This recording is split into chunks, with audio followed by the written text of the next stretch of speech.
जय श्री कृष्ण। आप सभी का हमारे YouTube चैनल पर हार्दिक स्वागत है। आज के इस वीडियो में आप सभी सुनेंगे कार्तिक मास महात्म्य के 14वें अध्याय की कथा। तो आइए सुनते हैं। राजा पृथु ने नारद जी से पूछा कि हे मुनिश्रेष्ठ, तब दैत्यराज ने क्या किया, यह सब मुझे विस्तार से सुनाइए। नारद जी बोले, मेरे चले जाने के बाद जलंधर ने अपने राहु नामक दूत को बुलाकर आज्ञा दी कि कैलाश पर एक जटाधारी शंभु योगी रहता है, उससे उसकी सर्वांग सुंदरी भार्या को मेरे लिए मांग लाओ। तब दूत शिव के स्थान पर जा पहुंचा, परंतु नंदी ने उसे भीतर सभा में जाने से रोक दिया। किंतु वह अपनी उग्रता से शिव की सभा में चला गया और शिव के आगे बैठकर दैत्यराज का संदेश कह सुनाया। जब उस राहु नामक दूत ने ऐसा कहा तो भगवान सूलपत के आगे पृथ्वी फोड़कर एक भयंकर शब्द वाला पुरुष प्रकट हो गया, जिसका सिंह के समान मुख था। वह नृसिंह की राहु को खाने चला। राहु बड़े जोर से भागा, परंतु उस पुरुष ने उसे पकड़ लिया। उसने शिव जी की शरण ली और अपनी रक्षा की भीख मांगी। शिव जी ने उस पुरुष से राहु को छोड़ देने को कहा, परंतु उसने कहा, मुझे बड़ी जोर की भूख लगी है, मैं क्या खाऊं। महेश्वर ने कहा, यदि तुझे भूख लगी है तो शीघ्र ही अपने हाथ और पैरों का मांस भक्षण कर ले। और उसने वैसा ही किया। अब केवल उसका सिर शेष मात्र बचा रह गया। तब उसका ऐसा कृत्य देखकर शिवजी ने प्रसन्न हो उसे अपना आज्ञा पालक जान अपना परम प्रियगण बना लिया। उस दिन से वह शिव जी के द्वार पर स्वकीर्ति मुख नामक गण होकर रहने लगा।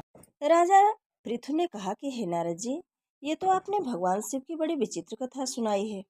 अब कृपा करके आप यह बतलाइए कि उस समय राहु उस पुरुष से छूटकर कहाँ गया।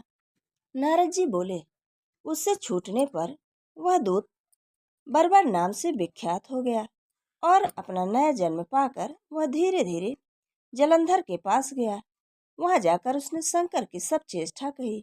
उसे सुनकर दैत्यराज ने सब दैत्यों की सेना को आज्ञा दी कि लनेमी और शुंभ निशुंभाद सभी महाबली दैत्य तैयार होने लगे। एक से एक महाबली दैत्य करोड़ों करोड़ों की संख्या में निकल युद्ध के लिए जुट पड़े। महाप्रतापी सिंधु पुत्र शिवजी से युद्ध करने के लिए निकल पड़ा। आकाश में मेघ छा गए और बहुत अपशगुन होने लगे। शुक्राचार्य और कटे सिर वाला राहु सामने आ गए। उसी समय जालंधर का मुकुट खिसक गया, परंतु वह वहां नहीं रुका। उधर इंद्रादि सब देवताओं ने कैलाश पर शिवजी के पास पहुंचकर सब वृत्तांत सुनाया और यह भी कहा कि आपने जलंधर से युद्ध करने के लिए भगवान विष्णु को भेजा था। वह उसके बशवर्ती हो गए हैं और विष्णु जी लक्ष्मी सहित जलंधर के अधीन होकर उसके घर में निवास करते हैं। अब देवताओं को भी वहीं रहना पड़ता है। अब वह बलि सागर पुत्र आपसे युद्ध करने आ रहा है, अतएव आप उसे मारकर हम सब की रक्षा कीजिए। यह सुनकर शंकर जी ने विष्णु जी को बुलाकर पूछा, हे ऋषिकेश, युद्ध में आपने जलंधर का संहार क्यों नहीं किया और वैकुंठ छोड़ आप उसके घर कैसे चले गए। यह सुनकर विष्णु जी ने हाथ जोड़कर नम्रता पूर्वक भगवान शंकर से कहा, उसे आपका अंशी और लक्ष्मी का भ्राता होने के कारण ही मैंने नहीं मारा। यह बड़ा वीर और देवताओं से अजय है। इसी पर मुग्ध होकर मैं उसके घर में निवास करने लगा हूँ। विष्णु जी के इन वचनों को सुनकर शंकर जी हंस पड़े और उन्होंने कहा कि हे विष्णु, आप यह क्या कहते हैं। मैं उस दैत्य जलंधर को अवश्य मारूंगा। अब आप सभी देवताओं जलंधर को मेरे द्वारा ही मारा गया जान अपने स्थान को जाइए। जब शंकर जी ने ऐसा कहा तो सब देवता संदेह रहित होकर अपने स्थान को चले गए। इसी समय पराक्रमी जालंधर अपनी विशाल सेना के साथ पर्वत के समीप आ कैलाश को घोर सिंहनाद करने लगा। दैत्यों के नाद और कोलाहल को सुनकर शिव जी ने नंदी आदि गणों को उसके युद्ध करने की आज्ञा प्रदान की। कैलाश के समीप भीषण युद्ध होने लगा। दैत्य अनेकों प्रकार से अस्त्र शस्त्र बरसाने लगे। भेर मृदंग शंख और वीरों तथा हाथी घोड़ों और रथों के शब्दों से शब्दित हो पृथ्वी कांपने लगी। युद्ध में कटकर मरे हुए हाथी, घोड़े और पैदलों का पहाड़ लग गया। रक्त मांस का कीचड़ उत्पन्न हो गया। दैत्यों के आचार्य शुक्र जी अपने संजीवनी विद्या से सब दैत्यों को जिलाने लगे।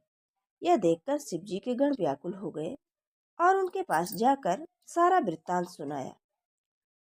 उसे सुनकर भगवान रुद्र के क्रोध की सीमा न रही।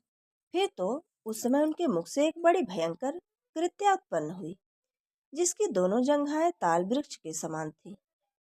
वह युद्ध भूमि में जाकर सब असुरों का च्यवरण करने लग गईं और फिर वह शुक्राचार्य के समीप पहुंची और शीघ्र ही अपने यौन में गुप्त कर लिया। फिर स्वयं भी अंतर ध्यान हो गईं। शुक्राचार्य के गुप्त हो जाने से दैत्यों का मुख मलिन पड़ गया और वे युद्धभूमि को छोड़कर भागे। इस पर शुंभ निशुंभ और काल नेमि आदि सेनापतियों ने अपने भागते हुए वीरों को रोका। शिव जी के नंदी आदि गणों ने भी, जिसमें गणेश और स्वामी कार्तिकेय जी भी थे, दैत्यों से भीषण युद्ध करना आरंभ कर दिया। यह थी कार्तिक मास महात्म्य के 14वें अध्याय की कथा। जय श्री कृष्ण। धन्यवाद।